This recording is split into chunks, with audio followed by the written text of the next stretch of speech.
예방접종을 막 시작하더라고요. 맞으신 분 계세요? 없어요? 네, 진희씨 저출가세 얘기해요.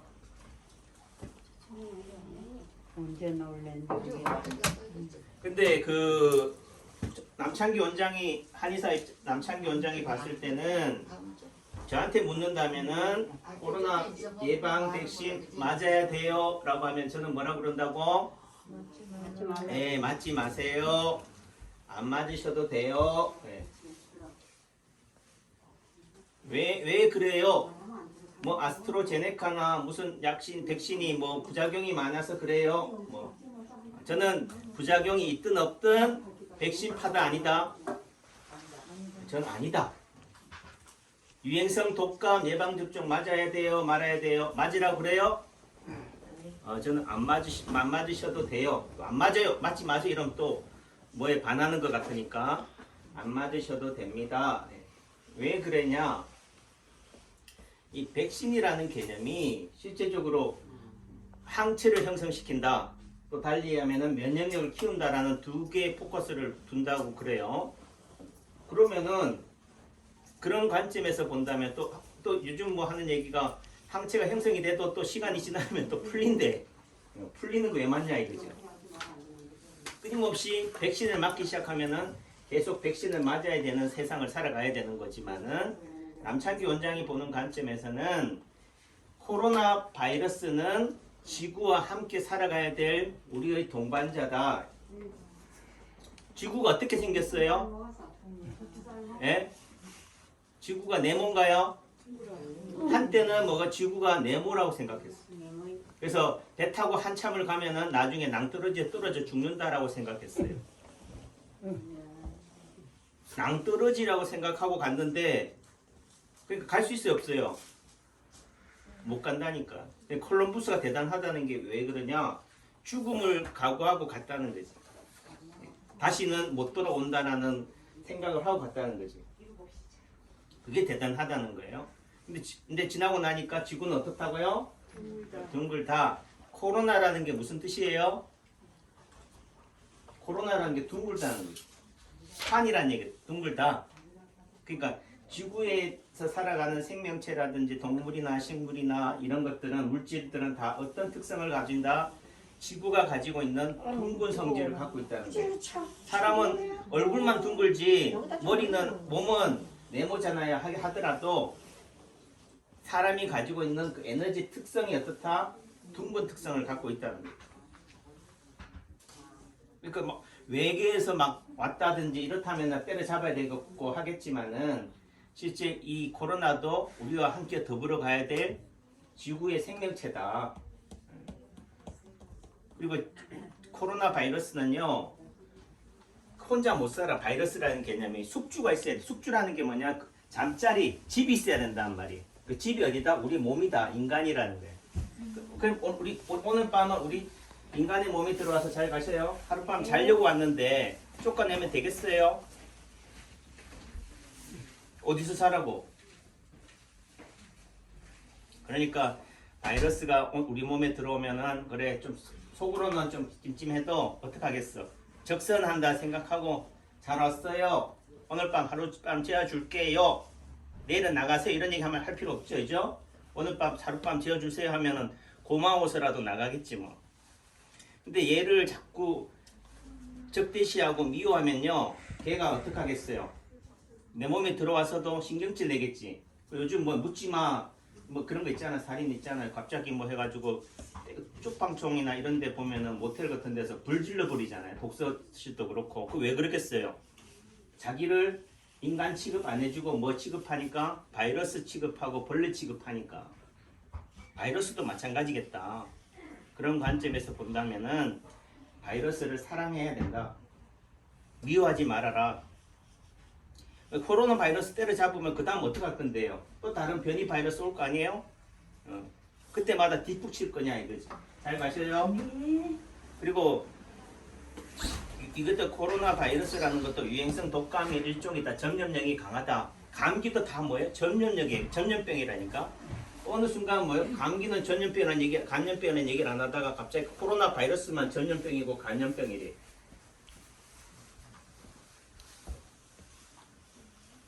코로나 바이러스가 중세기에 제가 중세 때 안 살아봐서 모르겠지만 패스트 같은 쥐가 옮아서 생기는 그런 전염병으로 몇백만 명이 뭐 몇천만 명이 죽는다면야 모르겠지만은 그게 아니다. 그리고 우리는 가까이 있는 6.25도 겪었고 월남전도 겪었잖아요. 일제시대도 경험했고 어느 시대나 전쟁은 있어 왔다. 전쟁의 다른 이름이 뭐라고요? 이런 병이 질병. 인간은 끊임없이 이렇게 사람과 사람과의 분쟁도 있고 자연과 사람과의 분쟁도 있어 왔다는 거죠. 이제 앞으로 전쟁은 세계 제3차 대전이 아니라 뭐예요? 이런 바이러스, 질병하고의 전쟁이에요.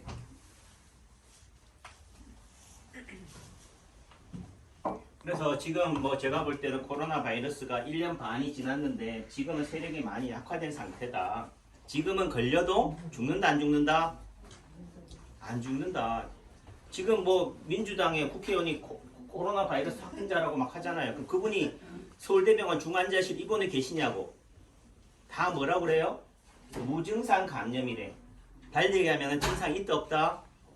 없다. 증상이 있으면 그분들이 돌아다니겠어요? 집안에 가만히 있지. 그러니까 이게 지금 알갱이 잡듯이 간첩 잡듯이 지금 코로나를 대응하려고 그래요. 나 간첩이 하고 쓰고 다니냐고. 수고하셨습니다. 제가 한때 어릴 때 초등학생 때요. 우리 아버지가 간첩인 줄 알았다니까. 왜 저를 못 살게 구니까.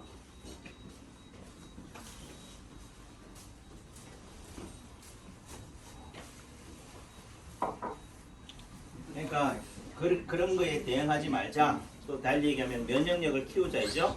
그리고 진짜 백신을 맞으려면 코로나 바이러스 변이 바이러스 백신을 맞아야 돼요.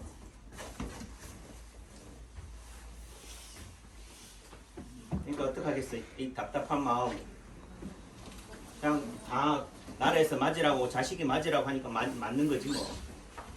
다만 제가 뭐 어떻든 말씀을 드렸어요. 제가 쫓아다니면서 맞지 마세요 한다고 여러분들이 안 맞겠어요? 내 말보다 자식 말이 더 소중한데 나라 말이 법인데 그럼 맞으시되 또 거기 가면은 하는 얘기 문진표를 작성해요. 하시는 말씀이 침도 맞지 말고 아무것도 물도 담그지 말고 목욕도 하지 마세요. 이런 얘기 하지만은 남창기 원장이 볼 때는 그럼 굳이 그 주사 맞고 나서 침 맞기 불안하면은 주사 맞기 전에 뭐요? 남창기 한에 들러서 침이라도 맞고 가시라. 오늘 제가 오늘 잘 가셔요. 오늘 주사 맞는 어르신들한테 이쪽 팔, 양쪽 팔 중에서 어느 팔에, 왼쪽 팔에 오늘은 놔달라고 하세요. 이런 얘기를 했어요. 뭐 그분이 오른손잡이여서 왼쪽 팔을 놔달라고 하라고 하는 게 아니라 저는 여러분들의 몸을 보면은 어느 쪽이 더 안 좋은지를 안다 모른다? 안다 이거죠. 왼쪽 팔이 안 좋은데 왼쪽 팔이 또 맞으면 어떻게 재미를 보겠어요? 못 보겠어요? 하겠죠. 그러니까 이왕이면은 맞더라도 어떻게 돼? 건강한 쪽에 맞히는 게 좀 더 부작용이 덜하지 않겠느냐, 덜 고생하지 않겠느냐. 이렇게 되면 또 남창기 원장이 무슨 신기가 있는 것처럼 또 오해하시는 분들 계시는데 아니다 이거죠. 딱 손을 딱 봐요. 손을 예를 들면 오른손만 딱 보셔요. 오른손만 딱 봐도 가운데가 머리고 오른팔 오른다리 왼팔 왼다리니까 예를 들면은 양쪽 팔을 보려면 어디를 보면 된다? 둘째 손가락 넷째 손가락을 보면 돼요. 그 둘째 넷째 손가락 중에서 좀 뭔가 상처가 덜한데 깨끗한데 멀쩡한 데를 보고 그쪽 팔에 해당되는 팔에다가 주사를 맞으시라고. 잘 모르겠죠? 예를 들면은 제 네 번째 손가락이 잘렸어. 예? 넷째 손가락이 잘렸다로 봅시다. 그럼 넷째 손가락은 어디 해당이 돼요? 제 몸에서. 가운데가 머리, 오른팔, 오른다리니까 오른팔에 해당이 되죠. 그러니까 저는 이게 손가락이 없다면은 오른쪽 팔이 안 좋은 거야. 그럼 어느 팔에 맞으라고요? 왼쪽 팔. 왜 이쪽 팔이 안 좋은데 자꾸 맞으면 더 재미를 못 볼 테니까. 예? 안 좋은데 더 맞으면은 더 부작용이 더 날 수 있을 테니까 이왕이면은 굳이 뭐 맞아야 된다면은 이제는 이걸 접종하는 의사가 그것까지 보고 주사를 놔주겠어요? 모르잖아요. 여러분들이 우연찮게 만든 그 부위 자체도 주사도 뭐 스킨 테스트라든지 이런 것도 다 이유 없이 여러분들은 간호사나 뭐 의사나 여러분들은 아무 생각 없이 맞는 거지만 그것도 다 이유가 있다는 거예요. 내 몸이 안 좋은 부위에 맞기도 하겠지만은 제가 볼 때는 그래도 좀 더 부작용이 덜하게 하려면은 건강한 쪽에서 맞으시라. 아셨죠? 네. 근데 그 제가 예방접종을 맞았기 때문에 침을 못 맞아요. 왜 그래요? 그 간호사가 맞지 말라고 그랬어요. 그런 얘기를 하시더라고. 그래서 내가 뻥 찐 게 그러면은 예를 들면은 코로나 증상 예방접종을 맞아가지고 증상이 몸살 증상이 어차피 몸살 감기 바이러스를 좀 넉다운 시켜서 집어넣은 거니까 감기를 앓을 수밖에 없잖아요. 몸살이 나는데 열나고 전신 근육통이 생겨. 잘 가셔요. 그러면서 하는 얘기가 뭐 아세트아미노펜이라든지 여러 가지 해열제, 진통제 먹어. 침 맞아야 된다. 침 맞지 말라면 그런 것도 먹지 말아야지. 그거는 먹어도 괜찮대. 그 말이 그렇다면은 뭐예요? 침을 맞아가지고 면역력을 키우고 항체력을 키우고 이죠. 또 여러 가지 근육통이라든지 이런 열을 떨어뜨리는 효과를 내는 게 좋지 않냐 이게.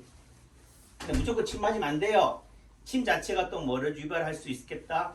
휘진다. 몸을 또 나쁘게 할 수 있겠다라고 생각하는데 아니다는 거죠. 그러니까 침에 대해서 우리가 너무 무지하다. 무조건 양의사들은 침에 대해서 무조건 폄훼해버리고 침의 효과에 대해서 안다면은 그런 얘기 안 할 거예요. 그리고 달리 얘기하면 그분들은 열심히 주사를 놓잖아요. 링거 놓잖아요. 수액을 꼽아줘요. 병원에 가자 말자. 그럼 수액도 맞으면 안 되는 거지. 링거가 수액 주사가 더 무서워요. 침이 더 무서워요. 예, 남창기에서 침 놓는 거는 뭐 아주 가능하니까요. 그러니까 진짜 중심이 사람이 중심이냐, 내 업권, 내가 의사니까 어쨌든 한의사나 이런 한약을 죽여야겠다 이래서 하느냐 달라야 된다는 거예요. 그럼 제가 한의사인데 그럼 양약을 왜 그래 원장님은 별로 안 좋게 생각해요 라고 얘기하지만 기저질환을 얘기하잖아요. 코로나 바이러스가 기저질환자들한테 위험하대. 한약을 드신 분들한테 위험하다면 제가 또 뭐 댓글라도 하고 설명도 하겠지만 그런 얘기는 안 하잖아요. 기저질환이라는 게 다른 게 뭐냐? 고혈압, 당뇨, 투석, 신장질환, 뭐 루마티스 관절염 이런 약들을 다 누가 먹어요? 그 양약을 먹잖아요. 또 양약을 많이 먹다가 나중에 어떻게 돼요? 투석 단계로 가거나 합병증으로 가잖아. 또 실제 코로나 바이러스에 대한 약은 뭐예요? 혈압, 예를 들면 해열제, 진통제, 소염제, 스테로이드제예요. 이 약들은 기저질환이 있을 때 하면 늘상 먹어오던 약이라니까. 그러니까 너무 약에 너무 노출돼 있다 보니까 코로나가 걸려도 약발이 받는다 안 받는다? 안 받는 거예요. 아껴둬야 돼요. 진짜 요양병원이나 중환자실에 갔을 때 그때 효과를 내게 하기 위해서는 평상시에는 뭐 한다? 약을 아예 안 드시거나 병원에 아예 안 가거나 남창기 앉아서 침 맞기도 싫으면 침도 안 맞거나 그때 가서 맞으시라고. 근데 저는 뭐라고 그래요? 침이 부작용이 없다. 예. 보존적, 내과적 치료를 효과가 좋다, 탁월하다. 그러니까 면역력을 키우고 진짜 큰 병이 생겼을 때는 병원의 도움을 받으시라고. 제 말이 여러분들한테 그대로 잘 곡해되지 않고 온전히 전달이 됐으면 좋겠다라는 생각을 하고요. 계속 제가 반복되는 얘기지만은 코로나 바이러스보다 코로나가 안 무서우려면 뭐가 무서우면 된다? 코로나보다 더 무서운 것을 의식하면 돼요. 코로나보다 더 무서운 거 뭔지 아시는 분? 코로나보다 더 무서운 질병. 교통사고예요. 네? 교통사고가 지금 코로나보다 사망자가 배가 더 많다. 1년에. 근데 코로나 사망자만 그렇지 교통사고는 합병증으로 팔, 다리 잘려나가고 침불인간으로 몇 년씩 재활치료하는 분들도 많잖아요. 근데 교통사고보다 더 무서운 게 뭐냐면은 우울증으로 자살하는 분이에요. 코로나 분류 때문에 외출도 못하고 집안에 갇혀 지내기 때문에 자살하는 사람들이 뭐예요? 그거에 또 배가 된다. 수고하세요. 그럼 뭐가 무서운 거예요? 잘 가셔요? 네. 우울증이 무서운 거지. 사람을 이렇게 가둬둬서 하루에 뭐 코로나 바이러스로 해서 요즘 우리나라가 지금 확산이 되면서 5명에서 7명 많아봤자 10명이다라고 하는데 10명 정도 하루에 사망자가 생기는 질환이 코로나냐 이거죠. 더 심각한 질환들이 더 많은데 그렇다면은 그런 것들을 의식하자. 그러면 코로나가 덜 불안할 거다. 제가 말들은 겁 없이 막 돌아다니라 이 얘기를 하자는 게 아니라 코로나로 불안해가지고 일상생활에서 자포자기하고 우울증 걸려가지고 이렇게 낙심하는 분들의 면역력은 어떻게 할 거냐. 그런 관점에서도 방역은 방역대로 가고 남창기 원장처럼 열심히 여러분들의 면역력을 키워주는 방향으로도 가자. 집안에만 있으면 병 생긴다. 자녀분들은 뭐예요? 집안에만 가만히 있으라고 하잖아요. 가만히 있는 분들이 더 위험해요. 그렇죠? 예, 집안에만 계시지 마시고 열심히 남창기 안에 오셔서 면역력 키우고 이것도 잘 구분이 안 되면은 그냥 주사 맞기 전이나 저한테 물어봐요. 원장님 전 어느 팔에 주사 맞으면 좋겠어요? 이렇게 물어보시면 제가 가르쳐 드릴 테니까 잘 가셔요. 또 다 드릴게요.